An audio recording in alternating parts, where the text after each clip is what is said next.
Okay, what's up, everybody? This is Francisco from Sports Goofs. So yeah, I'm here, and I'm doing a Sports Goofs mini here. Just trying to, you know, just talk about some news stories from today. Of course, some things that I just saw on Twitter. Just a quick thing here. Now I'm here in the Sports Goofs studio. Here, my buddies Andrew and Charles are not here. It's just me, and I'm just waiting for traffic to go down here in Miami because, well, it's a lot right now. I don't feel like dealing with it, so I'm done with work. I'm just sitting chilling in my office. So I decided, hey, let's just pop into the virtual studio and kill some time.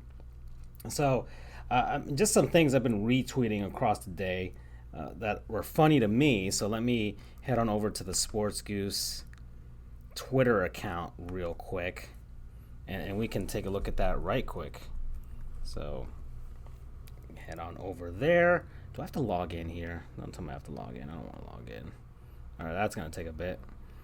I have to log in. Well, looks like I'm gonna have to log in. So all right, well let's do it.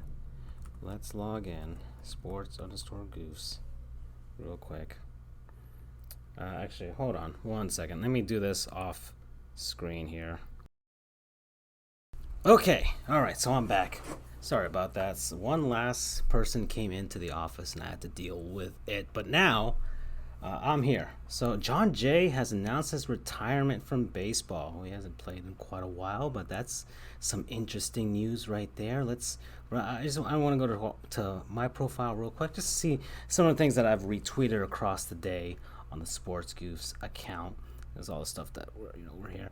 This was a funny image that I saw earlier today with the San Jose Sharks facing off against the Anaheim Ducks over at SAP Center, and it seems like a fairly innocuous thing here. Like, hey, fans, unite, celebrate, keep the hockey energy kicking. Now imbibe generously, honor the Sharks. It's like, okay, cool, whatever. That's it. That's typical sports stuff. Rah rah. Even though the Sharks and the Ducks are not going to the playoffs, but yeah, and well, now that I'm reading, people don't think it's real. And really, now it's amazing how much how good a lot of people are in Photoshop with all of these things. It's kind of a trend, really. I mean, ultimately, it's basically just says, "Fuck the Knights," the Vegas Golden Knights. But I just I'm trying to see it on the other side. Okay, so I think I can tell whether it's Photoshop because if you look at the other screen here on the right, the other board here, the video board, it doesn't seem to align. The angle doesn't seem to align with the one over here in the center, in the middle, where the K starts. It seems like it's kind of, yeah, no, this is Photoshop for sure. Unless that screen is significantly smaller, but it can't be because, well, I think the Sharks don't have any of those. They don't have a gigantic scoreboard like some arenas do, with just two gigantic ones and the two smaller ones on the sides of them. Yeah, no, this is definitely a fake. This is definitely a fake. So, but it's funny nonetheless. It's funny, and yeah, it seems to be. California teams were kind of the teams that are always dogging on each other. San Jose, Anaheim, and Los Angeles over in the NHL. But now the Vegas Golden Knights come in, and a ton of those people go to Vegas for vacations and everything like that, and probably have friends and family that live in Vegas. And yeah, it's a genuine rivalry with the Golden Knights doing so well to start off their franchise. So that was a funny bit that I saw. Then let's keep going down here. Some stuff from the NBA. Of course, the big things. Of course, the Nets were eliminated and the Hawks were eliminated. And so you see this guy commented here, both smiling after being eliminated. The NBA is not the same. As you see, the interviews with Kyrie Irving and Trae Young after they were eliminated from the playoffs. And then some, of course, comment down here is they don't make him like Kobe anymore. And Kobe, of course, not smiling whatsoever. I think this is the... Oh, no, this is when they won. But even then, he wasn't... Some guys are just different. But then, of course, someone posted here, Kobe after the 2008 finals loss. Let's stop with the nonsense nostalgia. Players cared then, players care now. So I just think a lot of players are just way more... I mean, ultimately, it's a sport. It's a game. And I think a lot of them are just way more... I don't know. It's not that they're not invested. Of course, they're invested, but they handle things better. It's a game. They tried their best. They lost. And, all right, well, go to the next offseason. They're not happy with the way things went, but it's not like their lives have been ruined. They got paid. They're going to make out very well. They're going to go through an offseason of, yes, workouts and everything like that, but also an offseason of, hey, promoting the brand and all of that and getting money there and going on vacations and everything like that. So, yeah, they're fine. Those guys are good. Then down here, Kevin Durant, who has been doing great on Twitter since he got eliminated, as, of course, there's the talk from the NBA on TNT crew. He's got a beef with Charles Barkley. That's been great. NBA and TNT did a fantastic video with this Office parody with the Brooklyn Nets. Back when in the Office when they went out to go get pies. Yeah, I think that was that episode. So that was great. So this was this is a beautiful editing job. Whoever did this did a great job. It felt very natural and very funny. And then of course this thing with Ben Simmons trying to play hooky from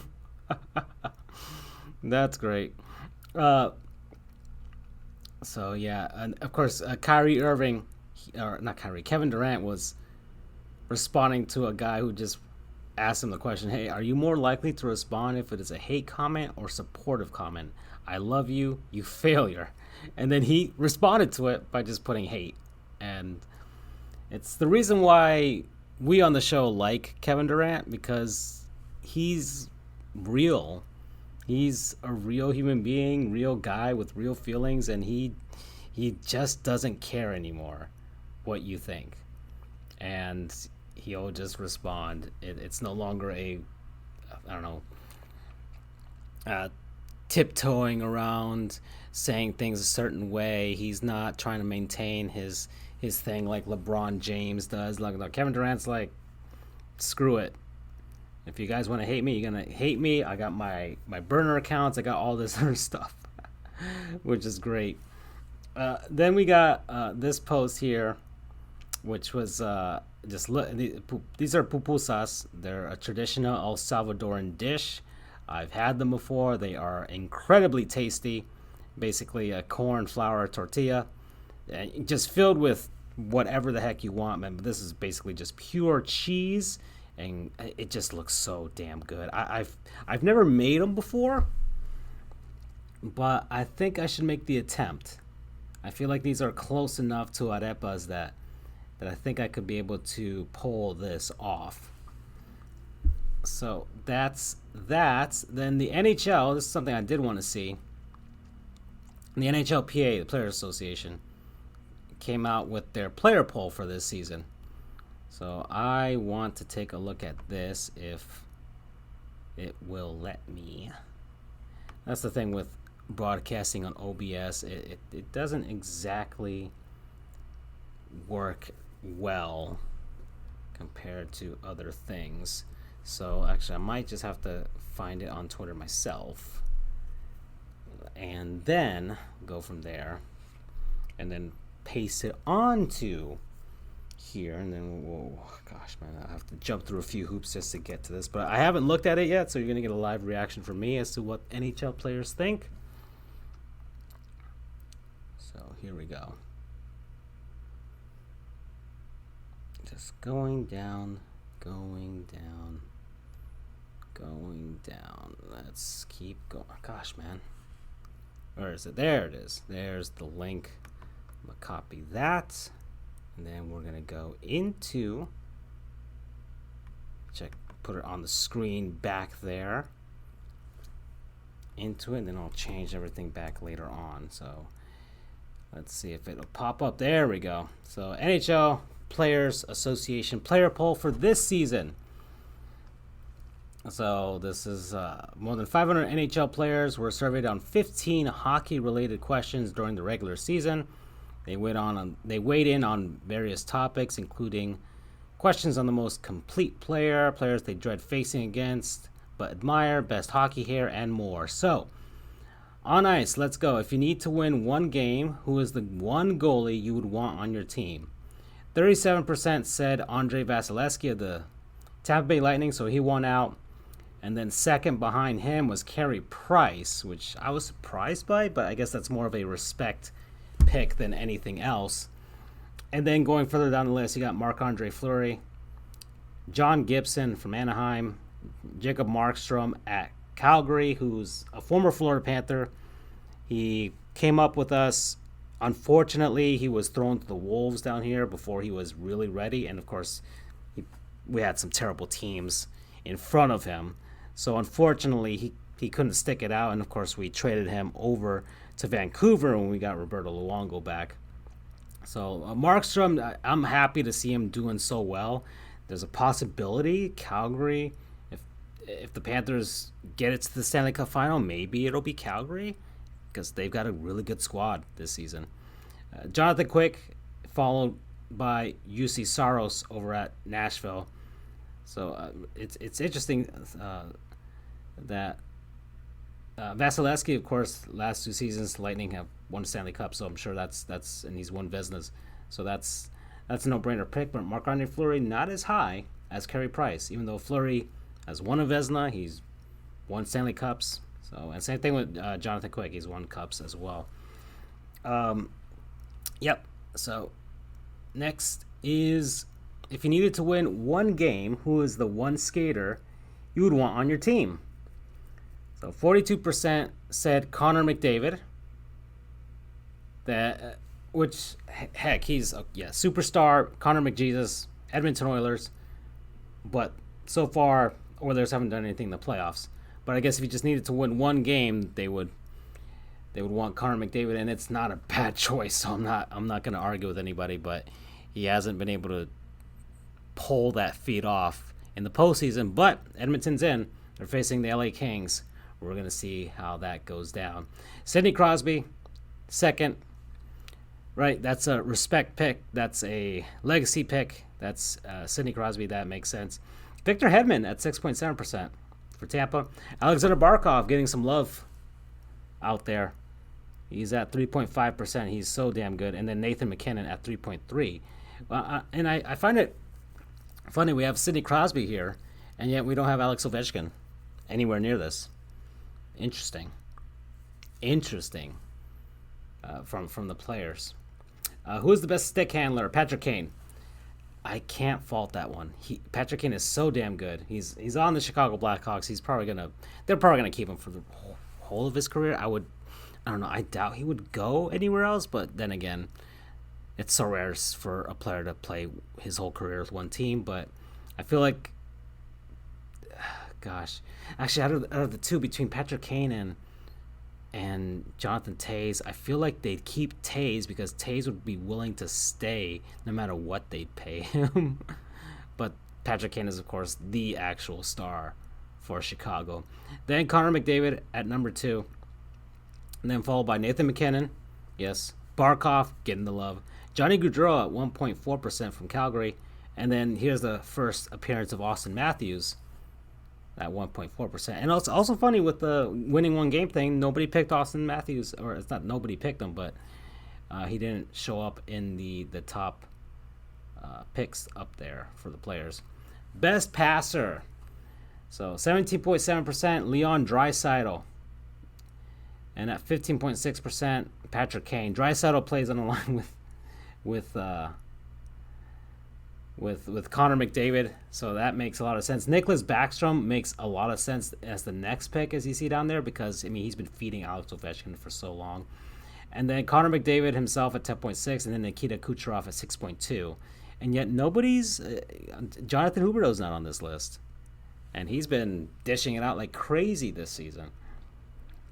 Which player do you wish you could shoot like? 53.1% Alex Ovechkin, and yes, that makes a ton of sense. He's going for the most goals record for a reason, and yeah, that's no surprise there. Then Austin Matthews, he scored 60, so that makes a ton of sense too. Then Patrick Laine with the pick there from Columbus. David Pasternak from Boston is next. Then Steven Stamkos and Nikita Kucherov after that. Who is the most complete player? And here we go. Sidney Crosby, yes.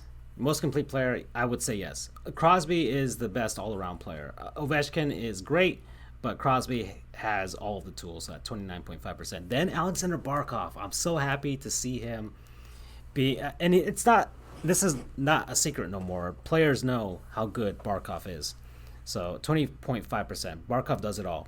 Defense, offense, assists. He can score your goal. He'll win you a shootout. He'll do everything and anything.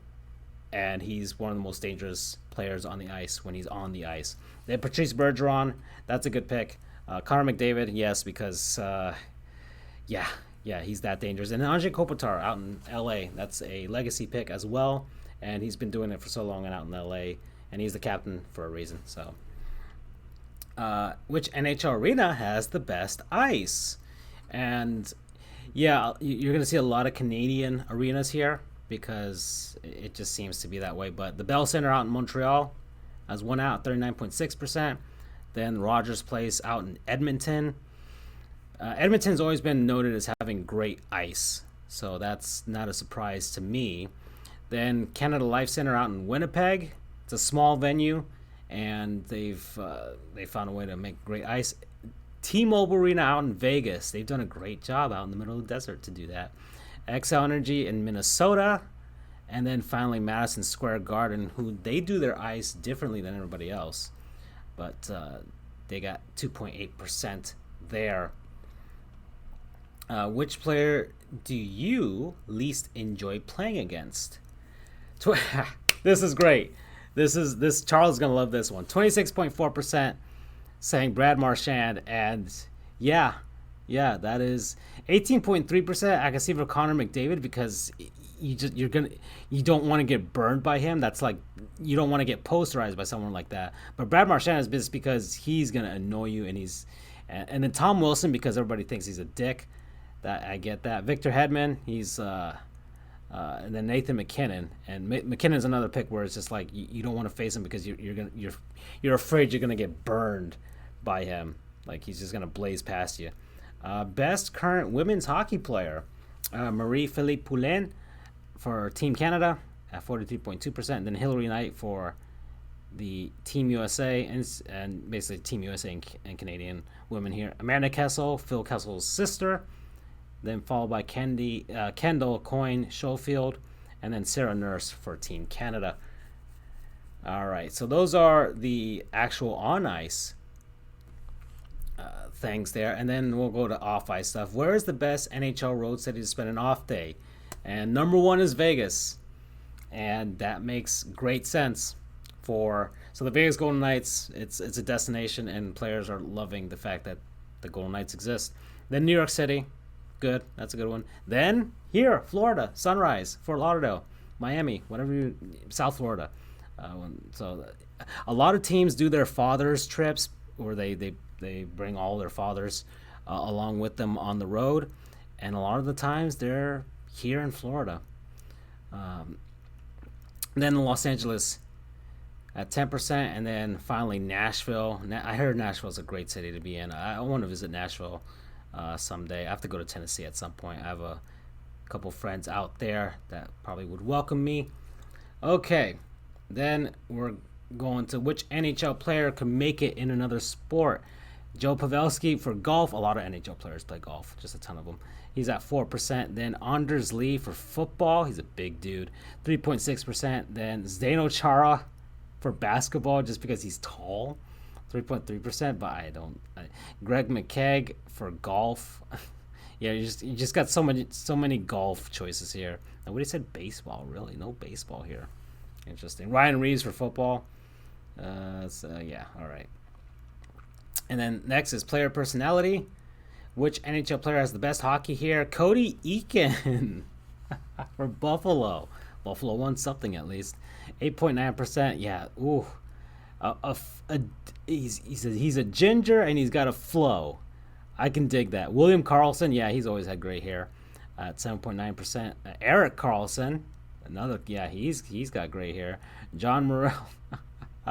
that is a beautiful mullet at 4% from Minnesota. And then Brandon Tanev out in Seattle, 3.8%. Which NHL player is the best follow on social media? Yeah, PK Subban's got the social media game on point at 16.3%. He's got a beautiful wife and all that stuff with Lindsey Vonn. Austin Matthews at 11.8% for Toronto. I haven't really followed his stuff. Brad Marchand. Brad Marchand is a great Twitter follow.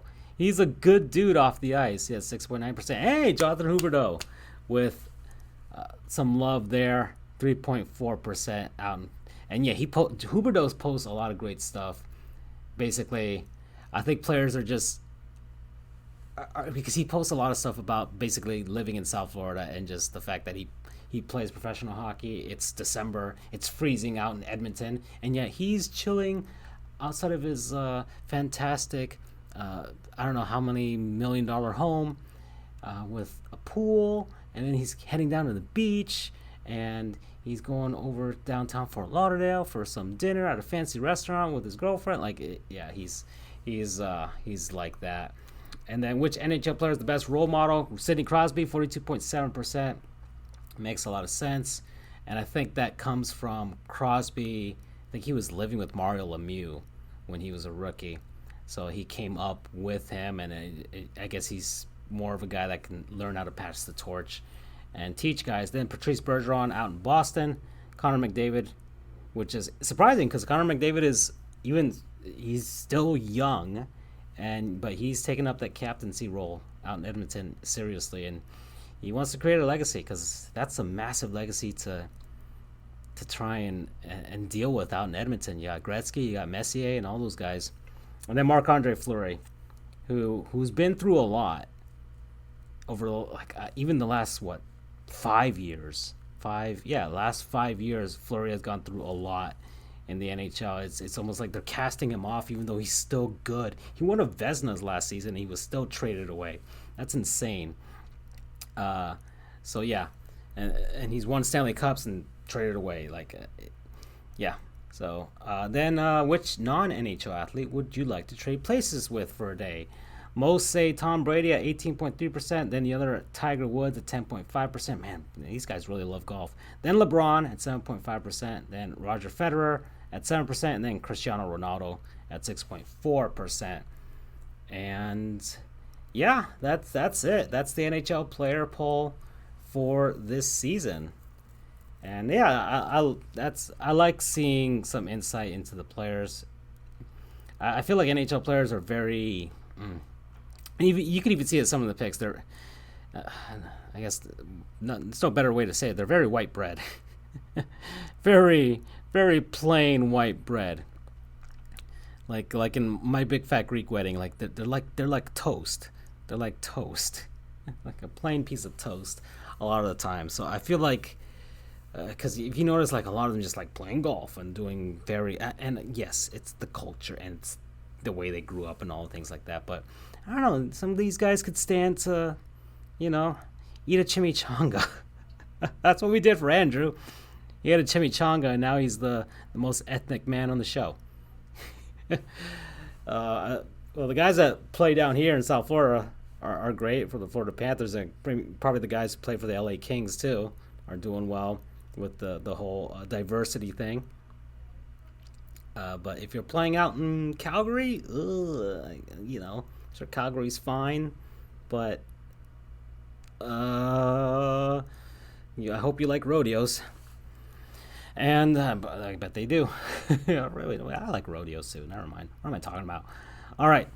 I guess that should be it. Traffic has cleared down enough for me. I've been at this for about half an hour, even though, let's say, 5 minutes of that I was not even talking. And yeah, so thanks everybody for coming over to the virtual Sports Goof studios. I will see you next time.